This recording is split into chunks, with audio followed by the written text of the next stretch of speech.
Hello everyone, আজকে আমরা বানাবো খাস্তা কচুরি।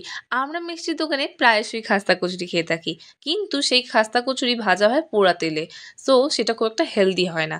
তাই আজকে আমরা শিখে নেবো কীভাবে বানাতে হয় বাড়িতে খাস্তা kachori. So let's start it. First আমি স্টাফিং বানাবো। তার জন্য আমি কিছু মশলাকে শুকনো খোলায় ভেজে গুঁড়িয়ে নেবো। আমি এখানে দিয়ে দিয়েছি গোটা ধনে। একদম লো ফ্লেমে আমি মশলাগুলোকে ভাজছি। কিছুটা ধনে ভাজা হয়ে গেলেই আমি তার মধ্যে দিয়ে দিচ্ছি জিরে। জিরেটা হালকা ভাজা হলে দিয়ে দেবো মৌরি। জানো তো, আমি না ছোটোবেলায় একবার মৌরি খেতে গিয়ে ভুল করে জিরে খেয়ে ফেলেছিলাম। ইস, কি বাজে লেগেছিল তখন টেস্টটা। বাই দ্য ওয়ে, তুমি এরকম ছোটোবেলায় মিস্টেক করলে সেটা কিন্তু আমায় কমেন্টে জানিও। এই দেখো, তোমার সাথে গল্প করতে করতে আমার মশলাটাও ভাজা হয়ে গেছে। এবার মশলাটাকে ঠান্ডা করে আমি ভালো করে গুঁড়িয়ে নেবো। আমি নিয়ে নিচ্ছি 1 কাপ মুগ ডাল। যেহেতু আমি 7-8টা খাস্তা কচুরি বানাবো, তাই তার জন্য এই কোয়ান্টিটিটা ঠিক আছে। তুমি যেরকম বানাবে সেই অনুযায়ী ডাল নিও। এবার আমি এটাকে জল দিয়ে ভালো করে পরিষ্কার করে ধুয়ে নেব। আর ডালের মধ্যে যদি কোনো রকম কাঁকড় বা অন্য কোনো ডাল থাকে সেটা বেছে ফেলে দেবে। এই দেখো, এই এক কাণ্ড, এসে গেছে আমাদের মিষ্টি চোর জুজু। এভরিডে মিষ্টি চুরি করে খায়।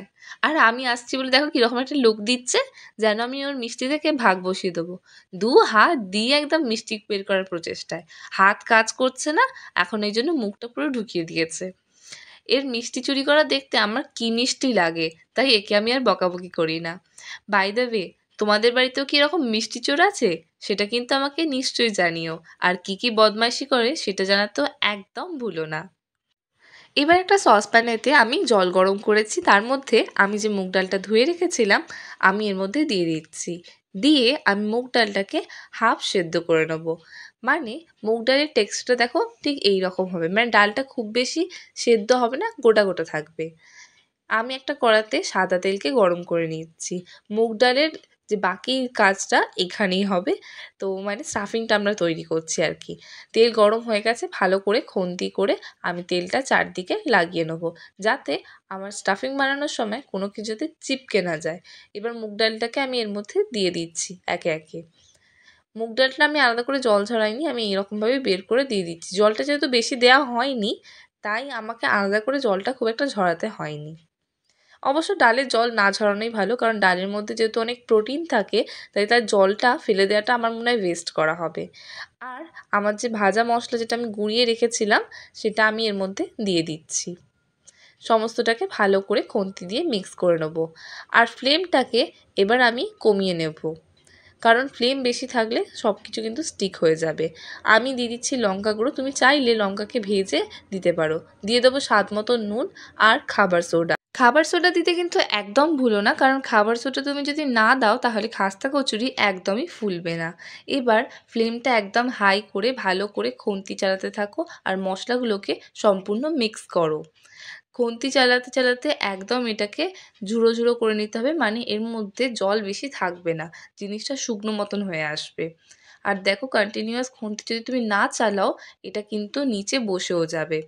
এই দেখো, আমি এটা নাড়তে নাড়তে পুরো একদম ঝুড়ো ঝুড়ো করে নিয়েছি।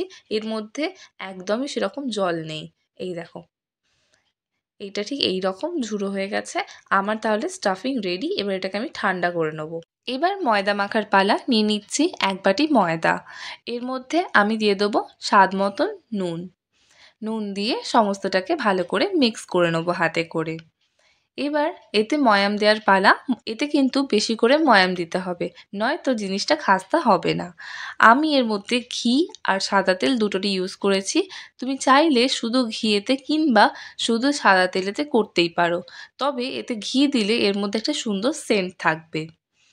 এর মধ্যে ময়ামের কোয়ান্টিটি হবে 1 কাপ ময়দাতে তোমার 1 টেবিল স্পুন ঘি বা তেল।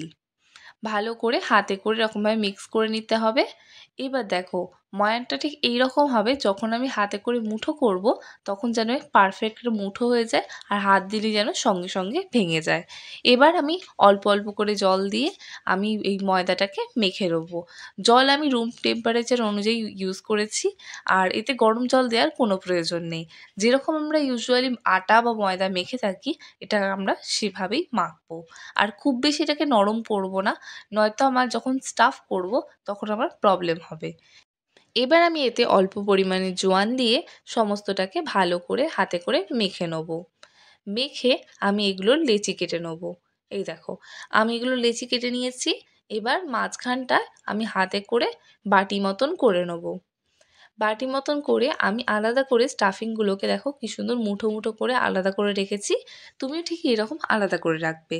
এবার ভালো করে এইরকমভাবে মুখগুলোকে চেপে দেবো আর হাতে করে স্টাফিংটাকে ভালো করে ভরে দিচ্ছি। এবার হাতে করে ভালো করে এগুলোকে গোল করে ঘুরিয়ে নেবো। ঘুরিয়ে নিলেই দেখো যেরকমভাবে আমরা আটার লেচি কাটি ঠিক সেই রকমভাবে আমরা এটাকে বানিয়ে নিয়েছি।